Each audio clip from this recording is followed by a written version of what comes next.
Hello and welcome to this video for cramtheexam.com, where I give you another exam tip, in this case about vocabulary to help you get higher marks in your English exam, in particular in your speaking exam. Now today I'm going to briefly comment about nouns. Yes, I know you know what nouns are, and I'm sure you know that you can have both concrete nouns and you can have abstract nouns. Concrete nouns are things that we can see, we can touch, we can pick up, we can see them. They are things in general, whether it's the computer or lights or me or you or whatever it is. These are things that we can see and we can touch. You also have abstract nouns, which are things that we can't see and we can't touch. Things like happiness. For example, you can't touch happiness, you can see happiness perhaps, or rather you can see a smile on someone's face, and through that you can determine happiness. You can see another example related to happiness would be delight. Delight is another abstract noun. So you've got to be aware of concrete nouns and abstract nouns.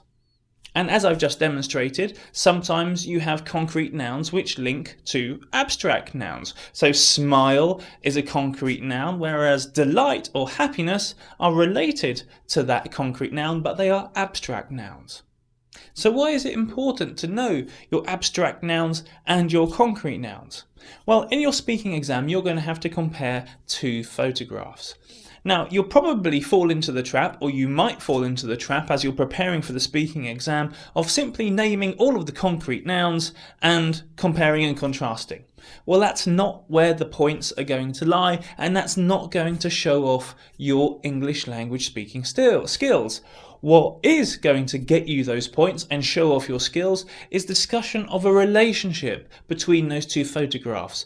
At what level are they connected and different in terms of abstract nouns? Talk about the relationships, talk about the things going on behind those photographs. Not just that there is a car and that there is a bus, but talk about the relationship behind that and how you can connect ideas to those things that you can see.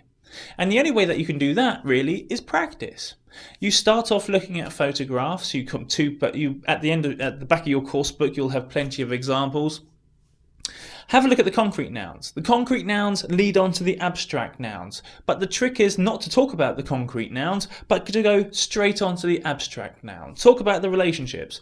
See photographs, see what's going on, and then very, very quickly, within a few seconds, because you don't have much time in the speaking exam, start thinking about the abstract nouns, the relationships, how are they connected?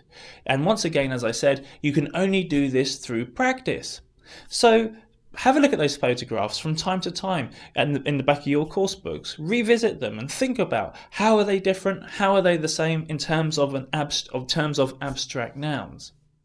But also abstract nouns come into play in your writing paper, and of course they come into play in the use of English paper as well in the word formation exercise. So you're going to see that you're going to need nouns, and chances are they'll be abstract nouns, not always, but some of the time they'll be abstract nouns. So that's once again another reason why you need to have a great resource of both concrete nouns and how they relate to the related abstract nouns. Okay, so that's it for today. Really get to know your concrete nouns and your abstract nouns, know how one leads to the other, and I'll see you again next week for some more grammar or vocabulary or exam tips. And just a reminder, if you're in a rush to prepare for your English exam, whether it's the FCE, CAE or Matura Advanced in English, then go to my website cramtheexam.com. I'll be updating it very, very soon with more textbooks. So if you've got a course book for FCE or CAE, very, very shortly we're going to have them all covered on cramtheexam.com. So you can study at home, you can do as many exam questions as you wish, you don't have to worry about going to school, carry your mobile phone around with you, do the resources whenever you wish, as fast as you want, and if you need support, I'm there as well. So head on over to cramtheexam.com and sign up to see what I've got.